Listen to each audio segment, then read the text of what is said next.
So this video is a perfect example of what happens when a woke leftist realizes that their own identitarian rules also apply to them. But I was talking about the bad white people, not me. Well, spoiler alert, yeah, they were talking about you. When they use words like whiteness, they're talking about all the white people, including you. Maybe you shouldn't have joined a movement that hates you, but anyway, we have this video from a woman who attempted to run as a provincial MP candidate for the NDP.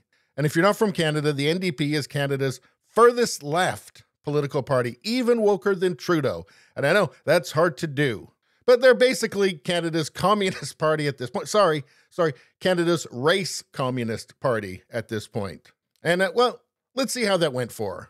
So I've never actually told this story publicly, and I'm going to be a little bit vague on it because I don't want to get sued, but I ran for the federal NDP and I had a super positive experience. Like, it was really good. I made lots of groundwork, all that stuff. So when the provincial NDP asked me to run, I was like, absolutely no brainer. I'm in. My experience running provincially was so bad. Ultimately, I didn't run.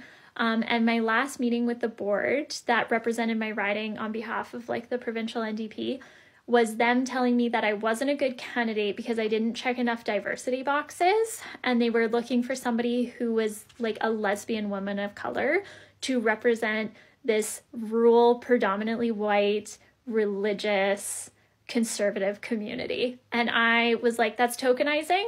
That's a really shitty thing to do, and you're putting that person in a really precarious situation, and I'm not down. And we parted ways. So, yeah.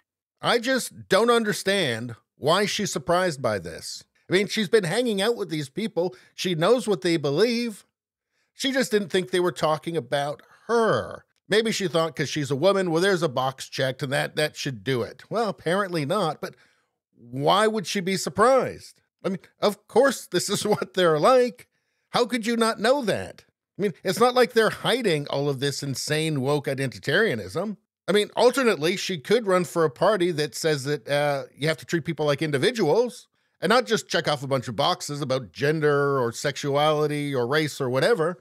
But if you're involved with the NDP, you already agree with that. So I'm not sure what the point here is, why she would be surprised, or even why she would be opposed to it. She's saying tokenism.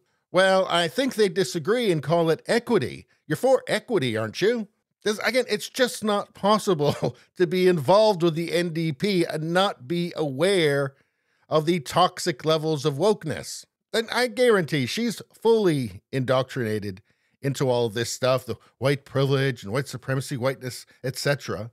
She's probably spent hours torturing her own family over it at Thanksgiving. So there is no excuse to be surprised. In fact, it's delusional to think she'd be immune from it. Swim with the sharks at your own risk. You knew what they were. It is a party riddled with identitarian poison. And they're also ridiculous. I mean, take a look at this from their national convention. Our convention has special speaker priority for gender equity. If you identify with a gender other than men for the purpose of the equity-seeking rule, you will have received a piece of yellow cardstock during the registration process. So please raise this piece of yellow cardstock when you arrive at the mic so that myself and Adrian as chairs can identify you easily. Yeah, this is a classic, because trans women are definitely women. But you just need to hold up this yellow card, because, well, we don't want to make any mistakes. We know what happens when we make mistakes. So anyway, I mean, she may have thought she was immune to the party's biases, but the party doesn't agree. Now, she'll probably run off to the Greens, but sadly, I've got some sad news. Anyway, please subscribe, like, and share. Sharing really helps me out. I thank you for that. I will see you next time.